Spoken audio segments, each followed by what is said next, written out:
고린도후서 6장 1절입니다. 네, 우리 한 목소리로 함께 읽도록 하겠습니다. 시작. 우리가 하나님과 함께 일하는 자로서 너희를 권하노니 하나님의 은혜를 헛되이 받지 말라. 지난주까지 에베소서 강의 6번째 강의를 했는데 오늘은 이제 은혜에 대한 말씀을 함께 나누도록 하겠습니다. 우리가 이곳에서 은혜의 복음을 전하기 위해 하나님이 이곳에서 세운 지 이제 5년이 되었고 이곳에서 마지막 예배를 드리게 되었습니다. 이제 임시 처소에서 3월부터 예배를 드립니다. 이곳에서 그동안 하나님께서 베풀어 주신 모든 은혜와 열매에 감사를 드립니다. 인도하심을 따라 이제 새롭게 시작을 합니다. 하나님이 하실 일을 기대합니다. 우리 이삭이 우물을 팠을 때 물이 많이 나왔죠. 이 블레셋 사람들이 그 우물을 빼앗았습니다. 그러나 이삭은 다른 곳으로 가 원망하고 불평하지 않고 다른 곳으로 가서 다시 우물을 팠고 또 물이 나왔습니다. 그런데 또 빼앗겼죠. 이삭은 하나님을 신뢰하며, 참 이것이 중요한 것 같아요. 하나님을 신뢰하면서 다른 곳에 가서 다시 우물을 팠고 그때는 큰 물이, 세 번째는 큰 물이 흘러나왔습니다. 그리고 그 우물의 이름을 르호봇이라고 했습니다. 넓은 곳이라는 뜻이죠. 하나님께서 우리를 르호봇으로 인도하실 것을 믿습니다. 이곳에서 시작할 때도 은혜를 선포했듯이 오늘 이곳에서의 마지막 예배도 은혜를 선포하고자 합니다. 그리고 은혜는 우리 신앙의 영원한 이정표가 되기를 원합니다. 한번 빛을 보고 은혜를 맛보고 뒤로 물러서는 자가 아니라 계속해서 은혜의 말씀이, 은혜가 우리 삶의 이정표가 되기를 정말 간절히 여러분 가운데 원합니다. 은혜가 높습니까? 율법이 높습니까? 은혜는 율법보다 높습니다. 그래서 은혜는 율법보다 더 아름다운 것을 하게 만듭니다. 언약궤 아시죠? 구약의 그 성소, 지성소 안에 있던 언약궤 여러분들도 아실 것입니다. 그 언약궤의 대제사장이 1년에 한 번씩 들어가 짐승의 피를 뿌리죠. 이 언약궤의 뚜껑이 바로 피가 뿌려지는 그 자리, 뚜껑을 멀시씑, 은혜의 자리, 속죄소라고 합니다. 은혜를 상징하죠. 예수님의 피가 뿌려지는 자리입니다. 그 피가 뿌려지는 곳이 높죠. 율법보다 은혜가 높다라는 것을 설명하기 위해서 이 언약궤가 상징적으로 그걸 보여줘요. 그래서 은혜의 자리는 아주 높아요. 반면에 그 언약궤 안에는 무엇이 들어있습니까? 안에는 십계명이 들어있죠. 율법이 들어있고 또 아론의 쌍난 지팡이 들어있고 또 만나도 들어있고, 이것은 그 언약궤 안에 들어있는 것은 인간의 그 불순종, 또 인간의 하나님을 대적한 그런 것들, 만나에 대해서 불평하고 또 아론의 그 리더십에 대해서 저항하고 반항하고 이런 것들을 통해서 하나님으로부터 저주를 받았던 그 율법 아래에서 받았던 그 저주가 그 언약궤 안에 들어 있습니다.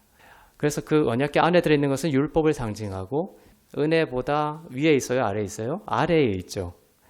그렇습니다. 이처럼 은혜보다 율법은 낮은 곳에 있어요. 은혜는 율법보다 높은 곳에 있고 다스리는 위치이고 우리를 자유롭게 합니다. 그러나 율법은 아래에 있고 우리를 노예로 만들고 얽매이게 만드는 것이죠. 은혜는 율법을 결코 무시하는 것은 아닙니다. 오히려 율법을 넘어서게 만들죠. 예를 들면 율법은 도둑질하지 말라고 그러죠. 도둑질하지 말라. 그런데 은혜는 우리를 어떻게 만드냐 하면 그것을 넘어서서 베풀게 만드는 열매를 만들어요. 그리고 율법은 송사하지 말라고 합니다. 그러나 은혜는 우리로 하여금 용서하고, 송사하는 것을 넘어서서 용서하고 쓸 것을 오히려 더 주게 만드는 그러한 사람으로 우리를 인도해 나간다는 것이죠. 율법을 넘어서는 거예요. 그래서 은혜는 자격 없는 자에게 주시는 하나님의 선물이고 공급하심이기 때문에 은혜는 율법을 넘어서서 더욱 그리스도를 담는 열매를 맺게 하는 것입니다.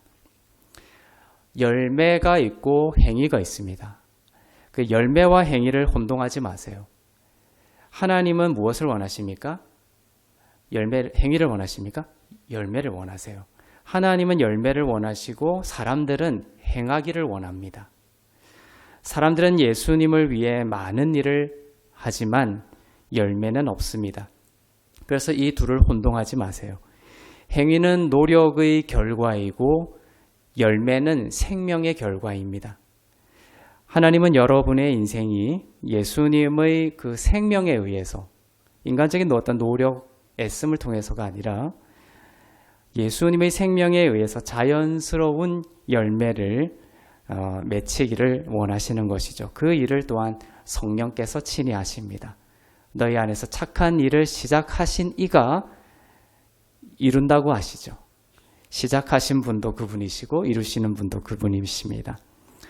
은혜는 이렇게 약속을 하고 있습니다. 철을 따라 열매를 맺으며 푸른 잎사귀가 마르지 않을 것이다 라고 합니다. 은혜를 추구하는 여러분의 삶은 언제나 푸르고 청정합니다.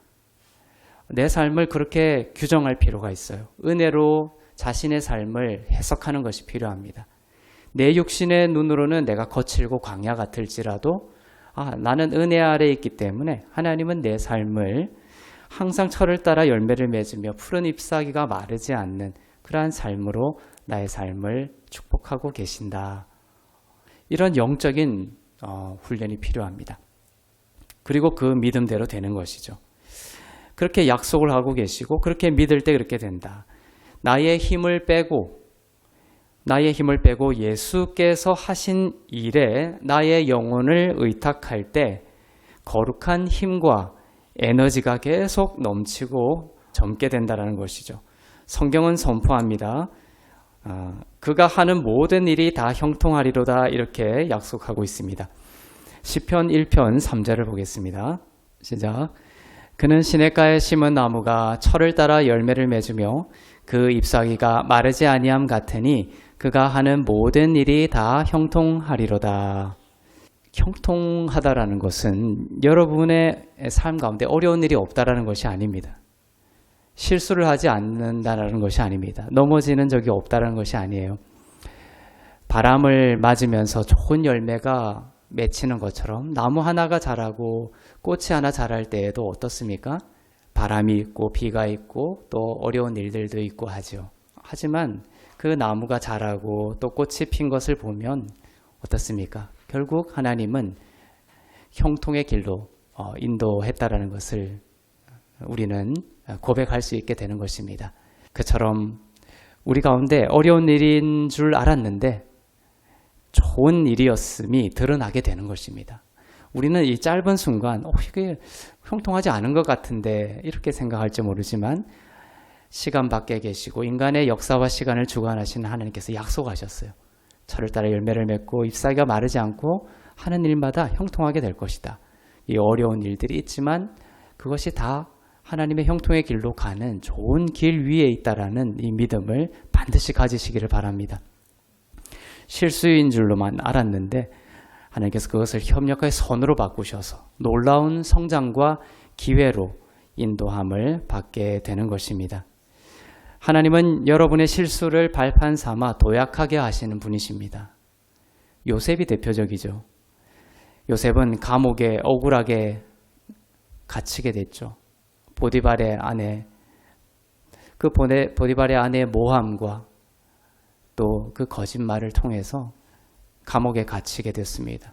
가장 홀홀단신 형제들에게 배반당해서 애굽으로 왔는데 이집트로 왔고 그 이집트에서도 가장 낮은 감옥에 갇히게 되었습니다. 그런데 우리는 알고 있죠. 그것이 하나님의 섭리 가운데 있었고 총리가 되는 길 위에 있었다는 것이죠. 그것을 배반을 당하고 형제들에게 배반을 당하고 또 보디발의 아내에게 모함을 당하고 감옥에 갇혔을 때 무슨 요셉이 형통하게 되는 것이 아니구나 이렇게 생각할지 모르지만 우리는 큰 그림을 가지고 하나님의 약속을 믿고 그것을 이제 들여다보니 그것이 총리가 되게 하시고 또 이방을 구하고 또 이스라엘 민족까지 구하게 되는 놀라운 하나님의 그 형통의 길 가운데 있었구나라는 것을 우리는 알게 되죠. 그러니 눈앞에 닥친 어려움 때문에 여러분 낙심하지 말기를 바랍니다. 주님이 하신 일 덕분에 우리 때문이 아닙니다. 예수님이 하신 일 때문에 하나님의 이 약속이 여러분에게 주어졌습니다. 반드시 형통하게 될 것이에요. 예수님이 하신 일 덕분에 라고 선포하면서 여러분의 영혼에 긍정적이고 밝고 높은 시선을 가질 수 있기를 바랍니다. 주의 성령이 임해서 여러분의 영혼 가운데 모든 어두움과 낙심과 불안과 두려움이 다 이 시간 떠나게 되기를 축복합니다. 스스로 의인이 되고자 하는 자는 은혜에서 떨어진 자예요. 은혜가 가장 높다고 했죠. 그리고 그 안에 낮은 곳에는 율법이 있고 또 쌍난 지팡이가 있고 만나가 있다고 했죠. 그래서 이 율법이 상징하는 건 뭐예요? 내 스스로 의롭게 되고자 하는 걸 상징하는 거예요. 그래서 은혜에서 떨어진 자가 되지 마라. 이렇게 자꾸 성경이 얘기하는 이유가 그거예요. 은혜에서 떨어지지 마라. 은혜는 높은 곳에 있고 율법은 내 스스로 의인이 되고자 하는 것은 낮은 곳, 은혜에서 떨어진 것입니다. 그래서 스스로 의인이 되고자 하는 자는 은혜에서 떨어진 자입니다. 공급을 받지 못하는 이유는 은혜 자체가 공급을 못한 것이 아니라 사람들이 은혜에서 떨어진 것입니다. 의롭다함을 선물로 받지 않고 의롭다는 것을 하나님이 주시는 그 의의 선물로 받지 않고 또 선물로 받는 그 의를 인정하지 않는 것입니다. 그래서 내 스스로 열심히 인생을 통해서 또 종교 생활을 통해서 내 의를 만들어 가려고 하는 그러한 신앙을, 그러한 삶을 살아가는 것이죠. 그래서 하나님은 우리에게 권합니다. 은혜를 절대로 헛되이 받지 말라. 자, 고린도후서 6장 1절을 보겠습니다. 시작. 우리가 하나님과 함께 일하는 자로서 너희를 권하노니 하나님의 은혜를 헛되이 받지 말라. 6장 1절입니다. 헛되이 받지 말라라고 하죠. 받지 못하는 사람들이 있습니다. 헛되이 받으면 삶의 열매가 나타나지 않습니다. 은혜를 헛되이 받는다라는 것이 그럼 무엇입니까? 지금 고린도후서 6장 1절에서 하나님의 은혜를 헛되이 받지 말라 이렇게 했죠. 근데 그 전절에 하나님의 은혜를 헛되이 받는 것에 대해서 나오는 거예요.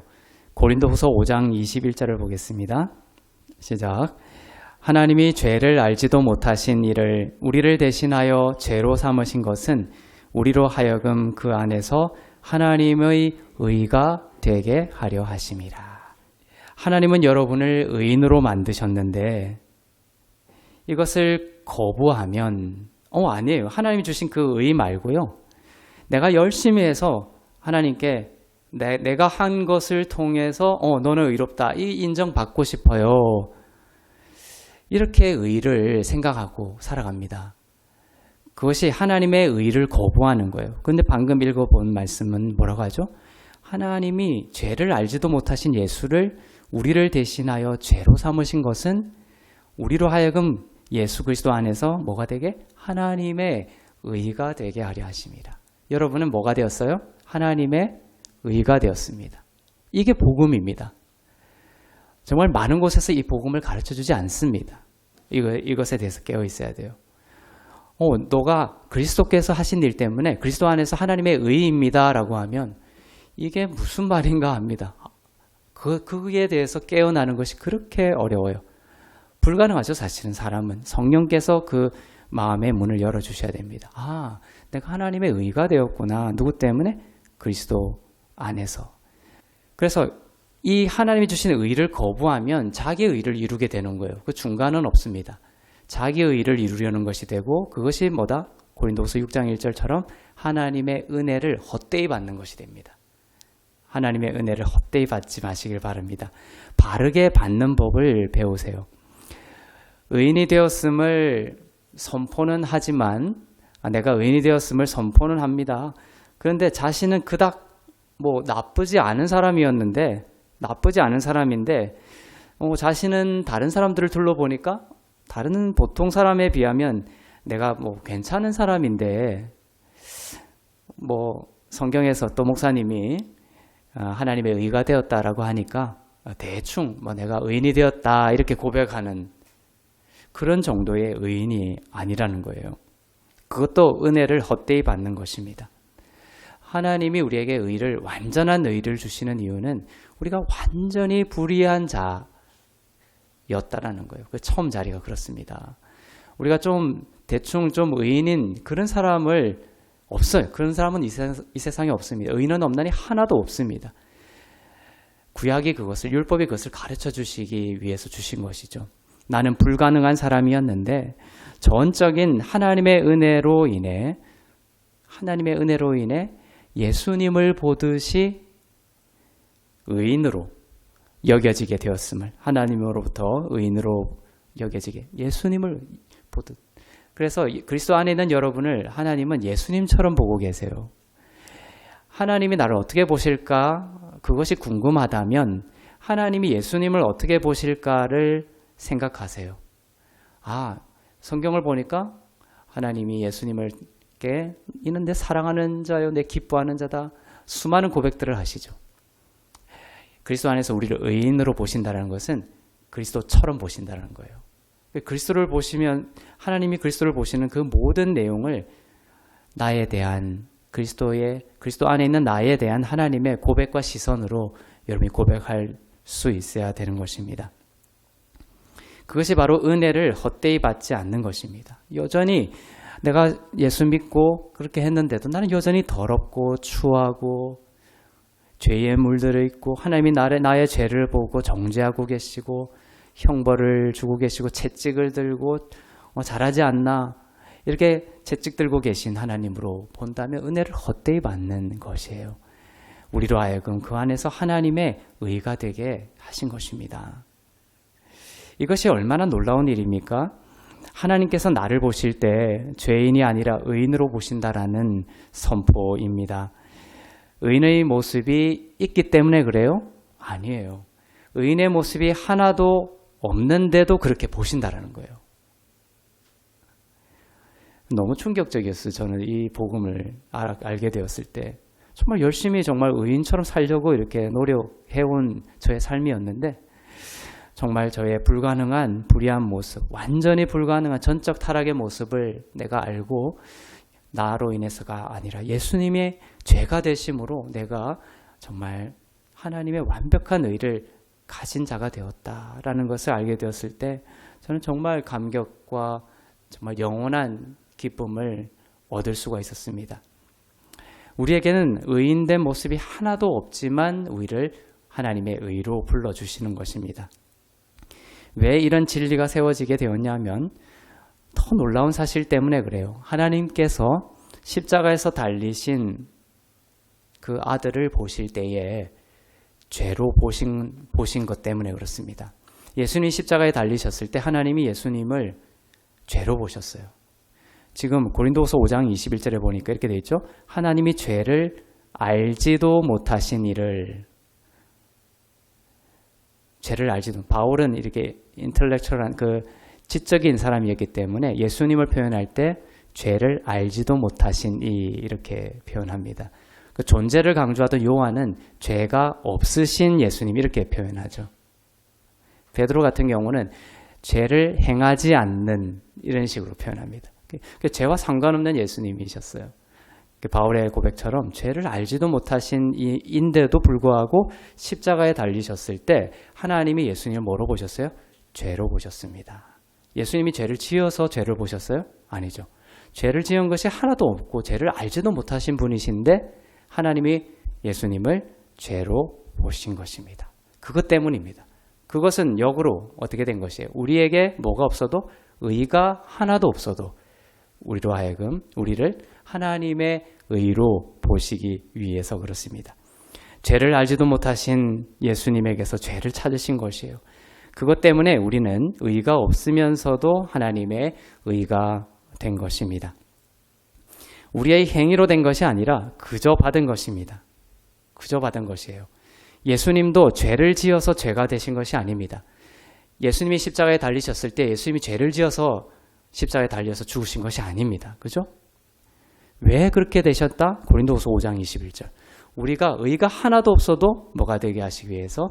의인이 되게 하시기 위해서입니다. 예수님은 그저 죄인이 되셨어요. 여러분을 의인으로 선포하시려고 하나님은 이토록 참혹하게 아들을 죄가 되게 하셨습니다. 이제 하나님을 기쁘시게 하려면 이제 하나님이 그렇게 우리를 하나님께서 우리를 의인되게 만드시려고 그 사랑하는 아들을 죄가 되게 하셨어요. 그럼 이제 하나님은 우리의 입술에 우리의 심령 가운데 어떤 고백이 있을 때 기뻐하실까요? 예수님이 안에 있으면서도 나는 죄인입니다. 예수님의 십자가의 희생과 예수님의 그 죽으심이 있으면서도 나는 여전히 죄인입니다. 이렇게 말한다면 하나님 마음이 어떠실까요? 그 아들을 내어주신 것이 헛된 고백이 되는 것이잖아요. 그 은혜를 헛되이 받는 것입니다. 그것은.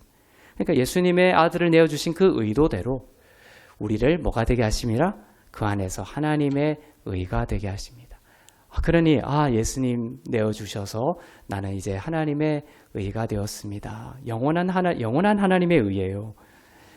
우리의 어떤 잘못됨과 실수와 연약함으로 인해서 취소되지 않는 영원한 하나님의 의입니다. 영원한 하나님의 의를 내가 받았습니다. 이 고백을 드릴 때 성령께서 춤을 추시고 하나님은 기뻐하시는 것입니다. 그것이 하나님을 기쁘게 해드리는 거예요. 믿음이 없이는 하나님을 기쁘시게 하지 못하나니 그것이 믿음의 고백이에요.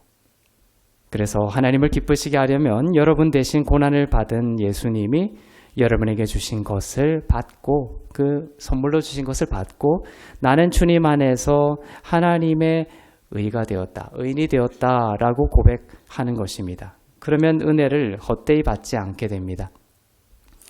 많은 사람들이 죄에 빠지고 죄를 짓습니다. 크리스천이 된 후에도 말이죠. 저도 그렇습니다. 여러분도 그렇죠. 크리스천 됐다고 죄 안 짓습니까? 사도 바울처럼 예전에는 죄라고 생각 안 했는데 이젠 더 그 죄가 보여요. 내가 이렇게 참혹한 죄인이었구나가 더 선명하게 보이게 됩니다. 왜냐하면 이제 진리를 알게 되었기 때문에 그래요. 높은 것에서 바라볼 수 있게 되었기 때문에 그렇습니다. 그러면 이제 어떻게 해야 되지? 나의 죄가 보이기 시작할 때 이제 어떻게 해야 하지? 이렇게 서성대는 여러분에게 마귀가 다가옵니다. 그때 만일 여러분이 하나님 다시는 안 그럴게요 이제. 이게 보통 사람의 그런 영적인 흐름이에요. 내 안에 죄가 보이고 내가 죄를 지었을 때 하나님 다시는 안 그러겠습니다. 이렇게 말하면 누가 기뻐해요? 마귀가 기뻐합니다. 근데 그렇게 많이 살아왔어요 저도. 근데 절대 그러지 않겠습니다 이제. 다시는 그러지 않겠습니다 했는데 더 그래요 살다 보니까. 내 신앙이 뭔가 이상했다. 그거를 어릴 때는 아무도 가르쳐주지 않았습니다. 내가 절대로 다시는 안 그러겠습니다 할수록 더 그러는 나의 육신의 모습. 그것을 이제 로마서 7장이 그것을 아주 적나라하게 표현하고 있죠. 내가 이것을 원하는데 하나님 기뻐하는 것을 원하는데 내가 원치 않는 것을 행하는 내 안에 어떤 육신의 속성을 고백하고 있는 것이죠. 바울이. 그렇게 저도 살아왔고 아마 다 그럴 것입니다. 그래서 죄를 지었을 때 다시는 안 그러겠습니다. 하나님. 그렇게 하면 마귀가 기뻐합니다. 여러분은 진심으로 한 말이겠지만 그건 여전히 뭐예요? 자기의예요. 자기의. 그럼 최고의 말은 무엇입니까? 이것이죠. 하나님 내가 죄를 지었습니다. 그러나 주님의 용서하심을 믿고 그리스도 안에서 은혜로 의인이 된 것을 믿습니다. 나의 비잉으로 가는 거예요. 자꾸 두잉으로 가면 안 됩니다. 기독교와 예수님이 하신 일은 비잉이에요. 존재를 바꾼 거예요. 존재에서 출발해야 됩니다. 존재에서 걸어 나가는 거예요. 그래야 우리의 모든 그 두잉이나 그 다음에 행위나 이런 것들에 진정한 변화가 오는 거예요. 그래서 죄를 지었을 때도 내가 이것저것 하지 않겠습니다. 주님 절대로 이제는 그 나쁜 짓 하지 않겠습니다. 이러면 더 하게 되는 거예요. 왜냐하면 존재의 변화에 대한 각성 없이 갔기 때문에 그래요. 그래서 주님, 내가 죄를 지었습니다. 그러나 주님의 용서하심을 믿고 그리스도 안에서 은혜로 의인이 된 것을 믿습니다. 단단히 서는 거예요. 굳건히 서는 것입니다. 의인이 된 것을 믿습니다. 이것은 근데 내 때문이 아니죠. 주님의 고난 때문이고 주님이 값을 치르셨기 때문입니다. 그렇게 되면 이 거룩한 신부, 의인에게 어울리지 않는 죄에 대해 내가 죽었습니다. 내가 그 지은 죄, 나에게 보이는 그 죄에 대해서 내가 죽은 것입니다. 죽었으니 이제 죄를 다스릴 수 있는 능력을 더하여 주시옵소서. 이렇게 그리스도 안에서 의인으로 서는 것이에요. 제가 종종 하는 비유가 그거예요. 바닷가에 가면 이렇게 더러운 그 진흙벌이 있죠. 뻘이 있습니다. 그러면 누가 그 뻘에 더 뒹굴기 쉽겠어요? 하얀 드레스를 입고 정말 깨끗한 신부복을 입은 그 신부라면 그 뻘에 뒹굴겠습니까? 그렇지 않죠. 그러나 이제 내 옷이 다 더럽고 망가져 있고 엉망진창이고 이미 모든 것이 다 묻어 있는 그런 사람이다. 그러면 쉽게 그 뻘에 뒹굴게 돼 있어요. 그런 이치와 같습니다. 그래서 죄가 발견되었을 때 뒹굴지 말아야지 하지만 내 의식과 내 믿음 속에 나는 모든 오물과 죄를 뒤집어 쓴 죄인이야. 이 의식이 강력하게 자리 잡고 있다면 다시 뒹굴게 돼 있어요. 절대 그 죄 안 짓겠습니다 해도 곧 짓게 됩니다. 왜냐하면 그것이 연결이 돼 있거든요. 그래서 이 의인된 나는 거룩한 하나님의 신부입니다. 나는 그 죄와 어울리지 않는 그렇죠? 누구를 미워하고 누구를 욕하고 누구를 보복하려고 하는 그런 죄와 분리되고 그것과 어울리지 않는 하나님의 거룩한 신부입니다라는 이 새로운 정체성, 피조물에 대해서 내가 깨어 있으면, 의인됨에 깨어 있으면 어떻게 되는 거예요? 그 오물에 대해서 뒹굴지 딱 거부할 수 있는 힘이 생기는 것입니다. 우리 대신 죄가 되신 예수님을 높이고 그로 인해서 나의 죄가 없어졌음을 알면, 즉 거룩한 신부가 되었음을 알면, 거룩한 하나님의 자녀가 되었음을 알면 여러분 하나님의 자녀예요. 그래서 누가 뭐 뇌물 주면서 이거 조금 좀 뇌물 받고 이거 조금 남 몰래 살짝 해달라. 좀 사기를 좀 동조를 해달라. 이렇게 하면 그때 어떤 이득을 볼까 이렇게 생각하지 말고 나는 하나님의 자녀다. 딱 이렇게 선포하세요.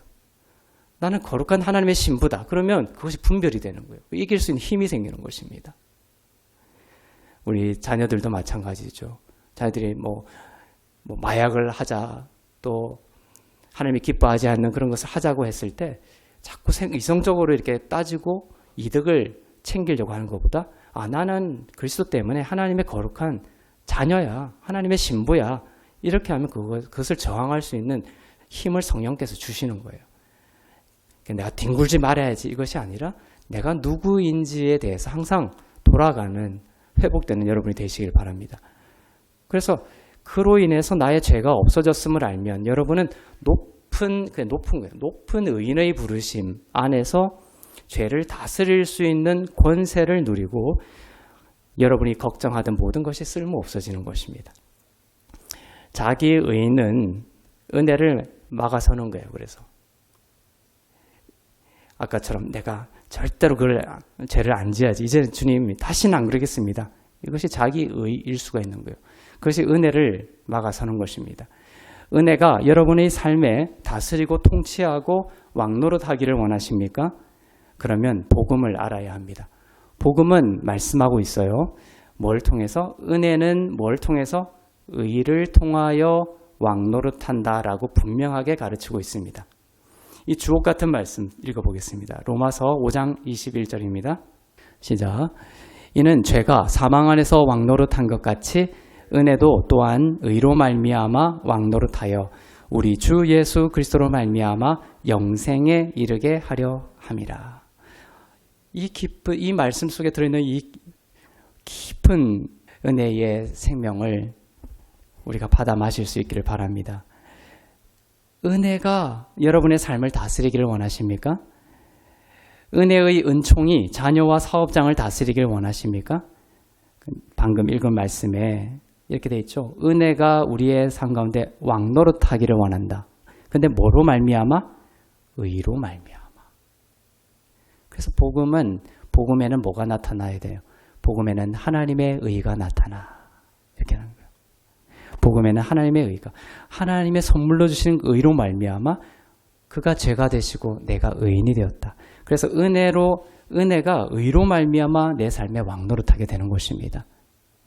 은혜가 죄로 인해서 왕노릇하는 것이 아니에요.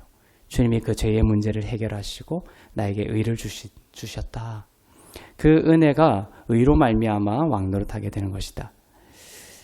이 말미암아라는 것은 헬라어로 의로 말미암아라는 것은 디아 디카이 오수네. 디아라는 것은 그 DIA, 그 by means of 이런 뜻이에요. 뭘 통해서 이런 뜻입니다. 그 디카이 오수네는 선물로 주시는 의를 말해요. 은혜는 뭘 통해서? 의를 통해서, 의라는 방법을 통해서 우리의 삶에 왕노릇한다라는 것을 로마서 5장 21절에서 말씀하고 있습니다. 그런데 죄의식과 정죄의식으로 가득 차면 이렇게 말하죠. 내가 어떻게 이런 짓을 했지? 하나님 너무 죄송합니다. 다시는 이제 안 그럴게요. 다음엔 절대 안 그러겠습니다. 이렇게 말합니다.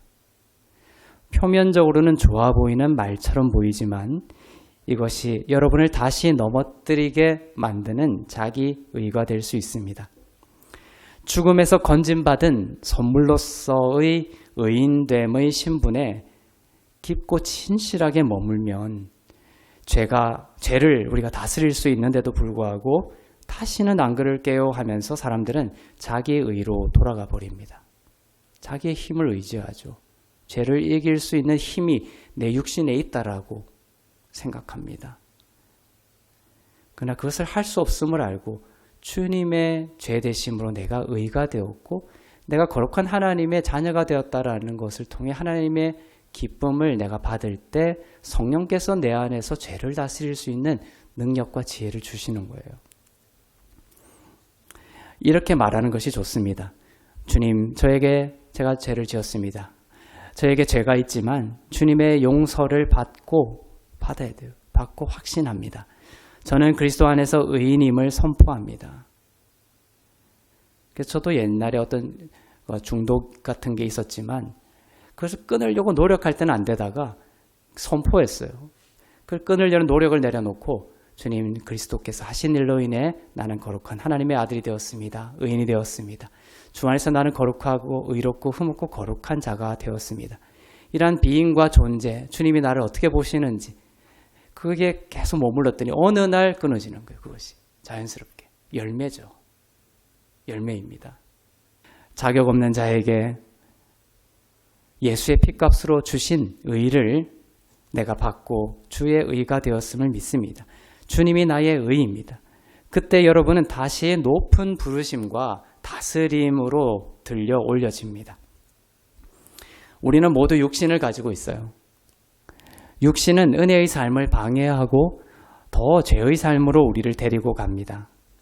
육신이 저지르는 두 가지 잘못된 경향이 있습니다. 이 두 가지가 좀 극인데 둘 다 육신의 모습이에요. 첫째는 육신이 자기 의에 빠지는 거예요. 자기 의. 높아지는 거죠.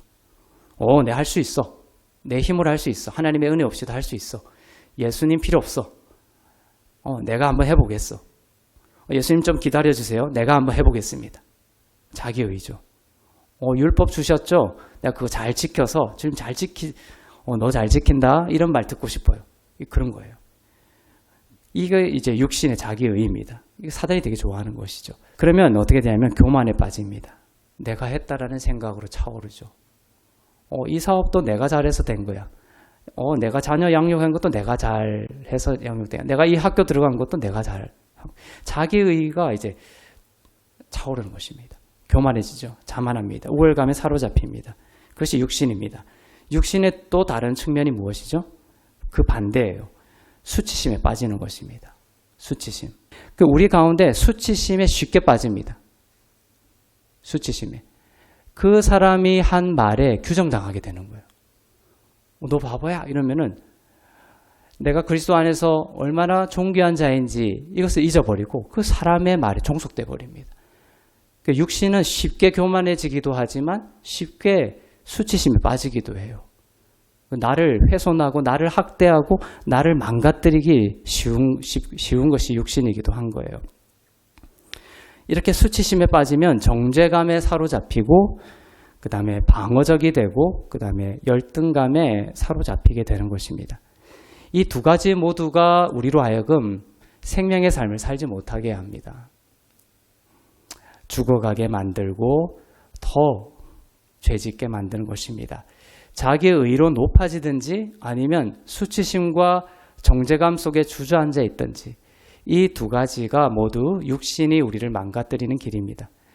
그러나 바울은 이렇게 말씀하고 있습니다. 기억하세요. 이 육신을 신뢰하지 말라라고 합니다. 하나님의 말씀을 신뢰하세요. 이 육신이 나를 어떻게 나의 생각과 마음을 끌고 가는지를 이렇게 들여다보시고 이 육신을 신뢰하지 마세요. 빌립보서 3장 1절부터 3절을 보겠습니다. 시작. 끝으로 나의 형제들아 주 안에서 기뻐하라. 너희에게 같은 말을 쓰는 것이 내게는 수고로움이 없고 너희에게는 안전하니라. 개들을 삼가고 행악하는 자들을 삼가고 몸을 상해하는 일을 삼가라. 하나님의 성령으로 봉사하며 그리스도 예수로 자랑하고 육체를 신뢰하지 아니하는 우리가 곧 할례 바라. 주 안에서의 기쁨을 강조하죠. 나의 형제들아 주 안에서 기뻐하라 강조합니다. 육신을 또 신뢰하지 말라 말씀합니다. 육신 안이나 또 자기 안에서의 기쁨이 아니죠. 예수를 자랑하고 그 예수님이 하신 일을 자랑하고 그것 때문에 참된 기쁨을 그것 때문에 참된 기쁨이 나에게 있고 또 내 육신을 자랑하지 않고 예수님이 하신 일을 자랑함으로써 나아가는 그 육신을 신뢰하지 않는 자가 바로 하나님이 원하시는 자의 마음입니다. 개들을 삼가고 행악하는 자들을 삼가고 몸을 상해하는 일을 삼가하라고 합니다. 몸을 상해하는 것은 할례를 행하던 것을 강조하던 바리새인들을 향해서 하는 말이죠. 자기 육신의 그 할례를 행함으로 자기 육신을 망가뜨리고 고통스럽게 함으로써 하나님의 기쁨을 얻고자 추구하고자 했던 사람입니다. 의를 얻으려고 했던 거예요. 개는 원래 이방인을 뜻하는 단어였는데 여기서 바울은 이방인 대신 바리새인들을 개라고 표현하고 있습니다. 율법을 강조해서 자기 의를 보호하고 은혜의 복음에 반대하던 자들을 행악자라고 했습니다. 육체를 자랑하지 않고 또 육체를 신뢰하지 않는다라고 바울은 고백하고 있습니다. 바울 앞에서 육체를 사람들은 신뢰했어요. 그래서 바울이 이런 말을 했어요. 너희들 육체를 신뢰하고 육체를 자랑하냐? 뭐 그렇다면 나도 한번 자랑해 볼게 이러는 거예요.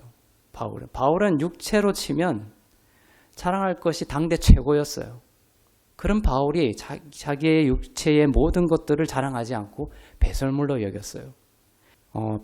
바울이 말한 것을 보겠습니다. 빌립보서 3장 4절입니다.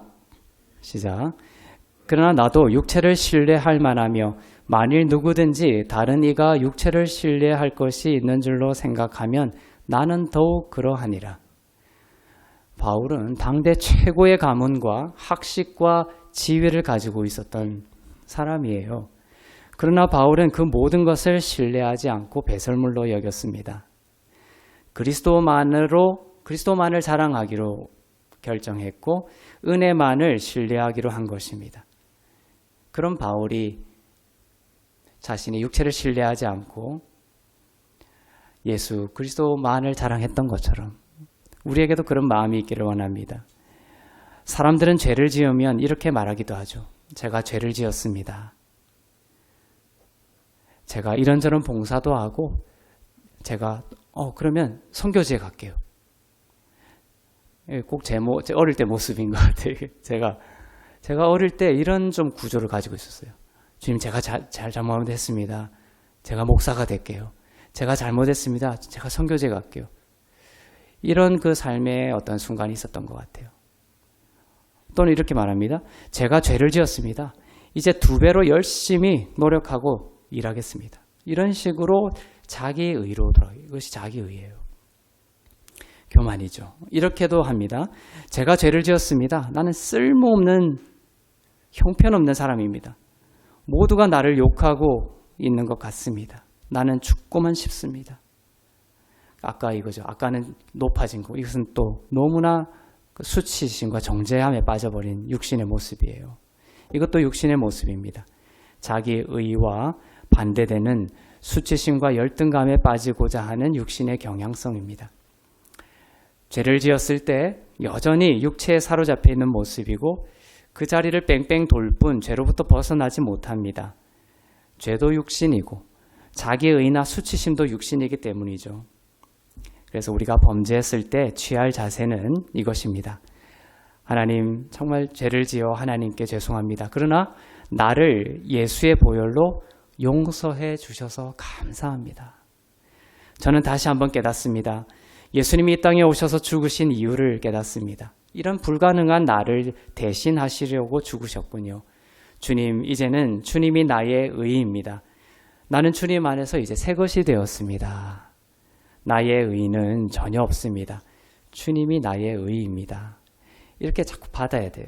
행하려고 하지 말고 주님을 나의 의로 받아들이는 것입니다.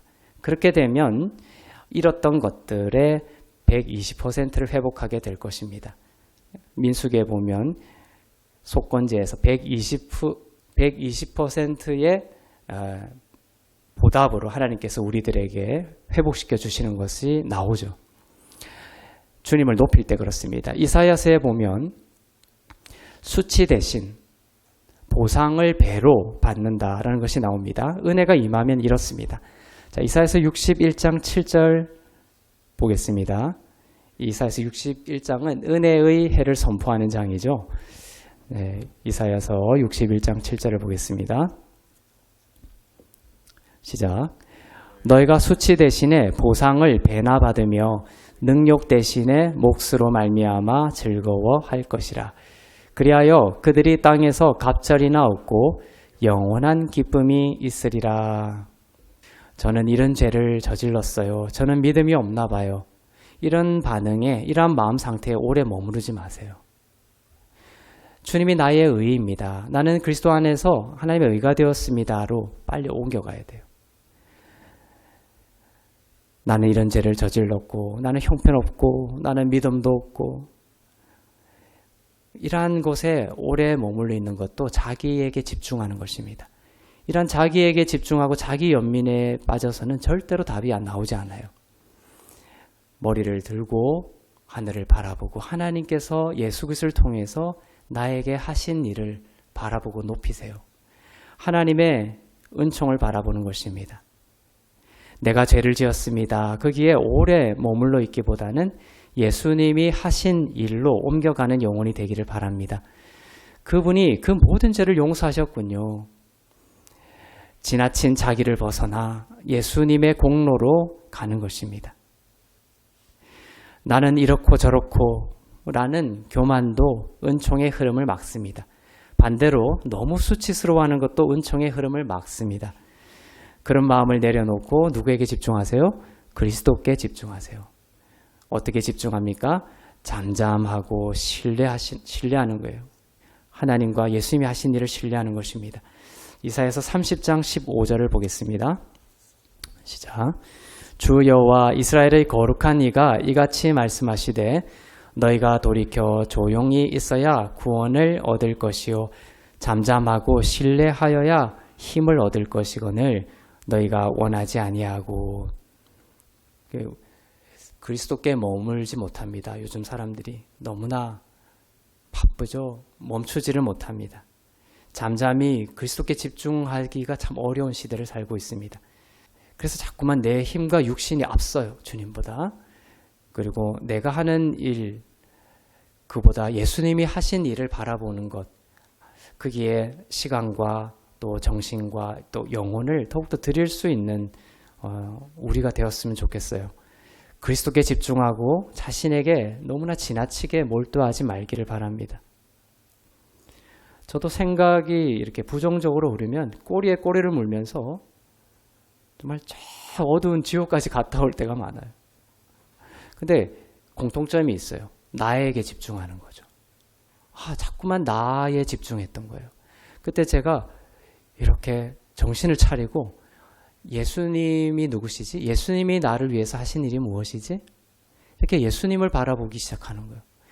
이런 나를 위해서 예수님이 하신 일이 무엇이? 예수님이 나를 어떻게 바라보고 계시지? 이렇게 그리스도께 집중할 때 빠져나올 수 있었어요.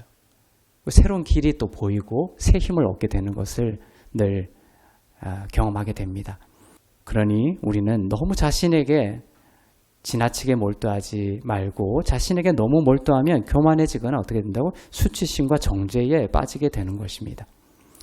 베드로는 무엇을 신뢰했습니까? 예수님을 향한 자신의 사랑을 신뢰했어요. 예수님 사랑합니다. 베드로의 아주 대표적인 말이죠. 그러나 그것이 실패했죠.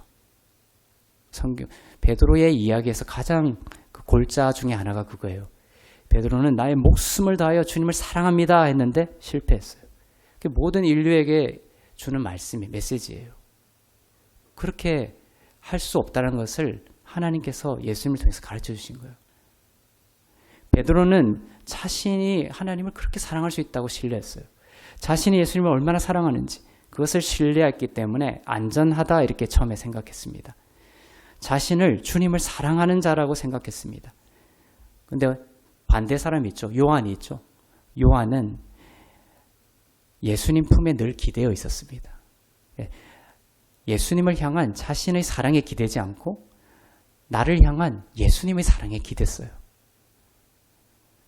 그러니까 이렇게 부정적인 생각이 꼬리에 꼬리를 물 때 요한처럼 우리가 어떻게 해야 되면 예수님의 품에 기대야 돼요.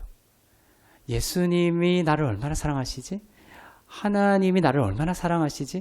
하나님이 나를 얼마나 사랑하셔서 예수님을 그렇게까지 나에게 주셨지? 예수님을 주신 이가 다른 모든 것을 또한 아끼지 아니해야 한다고 약속하셨지? 이렇게 자꾸만 예수님의 나를 향한 사랑을 신뢰하고 기대는 것입니다. 요한이 그랬어요. 예수님의 자신을 향한 사랑을 신뢰했습니다. 주님이 자신을 얼마나 사랑하시는가로 행복해했습니다. 오늘 여러분의 행복의 중심은 무엇이에요? 여러분이 예수님을 얼마나 사랑하는지 그게 행복의 중심입니까? 아니면 예수님이 여러분을 얼마나 사랑하시는지가 행복의 중심입니까? 요한처럼 예수님이 나를 얼마나 사랑하시는지 그것으로 인해 영원한 행복과 기쁨을 찾는 여러분 되시길 바랍니다. 요한은 자신을 향한 예수님의 사랑을 자랑했습니다. 우리의 예수님을 향한 그 사랑의 자랑도 내일이면 일어나지 못할 그 무기력 속에서 사라지고 말 수도 있어요. 인간의 사랑과 인간의 힘은 그런 거예요. 그러나 그때마다 예수님의 나를 향한 사랑을 기억하시고 독수리처럼 일어나는 새 힘을 얻을 수 있기를 축복합니다. 베드로는 마음과 뜻을 다해 주님을 사랑하라라는 그 율법을 지키려고 했습니다. 하지만 결국 도망갔죠. 도망가지 않고 십자가 아래에 남아 있었던 사람은 마음과 뜻을 다해 우리를 사랑하신 그 예수님의 사랑을 신뢰했던 요한뿐이었습니다. 예수님의 의를 받는 법을 배우시기를 축복합니다. 그리고 여러분의 육신을 신뢰하지 마세요. 자신의 결의, 나의 의지력, 자기 노력, 결단력, 세상의 힘 자랑을 신뢰하지 말고 하나님의 은총을, 하나님의 호의를 신뢰하기를 바랍니다. 자유로워져요. 자꾸 앞쪽에 방금 말한 것들을 하면 순간적으로는 막 할 수 있을 것 같아요. 근데 조금만 몇 시간만 지나도 무기력해지는 거예요. 마음이 답답해집니다. 내가 도대체 어디까지 해야 되는 거야? 이런 안에서의 고통들이 일어나죠. 그러나 그때 자유로워지세요. 예수님이 하신 일 때문에. 예수님이 하신 일 때문에 나는 잘 될 거야. 형통케 될 거야. 우리의 자녀들도 의의 길로, 빛의 길로 인도될 거야 하고 주님께 맡겨드리세요. 자유롭게 됩니다. 그러면 그 신선한 성령이 주는 생수 속에 지혜가 흘러오고 기쁨이 흘러오고 즐거움이 흘러오고 그 부모님의 얼굴에 있는 즐거움을 보고 자녀들은 더 잘 될 수밖에 없어요. 늘 자녀들을 보며 쟤는 커서 뭐가 될까 하는 그 근심에 가득 찬 모습을 보면서 자녀들은 더 불안한 거예요. 확신을 심어주세요. 너는 그리스도 안에 있기 때문에 잘 될 수밖에 없어. 안 잘 될 수가 없어. 왜냐하면 예수님이 너를 위해서 죽으셨기 때문에 그래. 그 즐거움이 거룩하게 감염이 될 거예요. 그러니 우리는 늘 하나님의 은총을 신뢰하는 그런 신앙을 살기를 원합니다. 예수님의 의에 의지하고 의가 여러분의 삶에 왕노릇하고 생명을 주고 공급하시며 그리스도를 닮아가게 하는 그런 열매 맺는 초자연적인 은총의 신비를 경험하시기를 바랍니다. 나는 전적 타락한 죄인이었으나 이제 예수로 말미암아 하나님의 완전한 의를 받았습니다.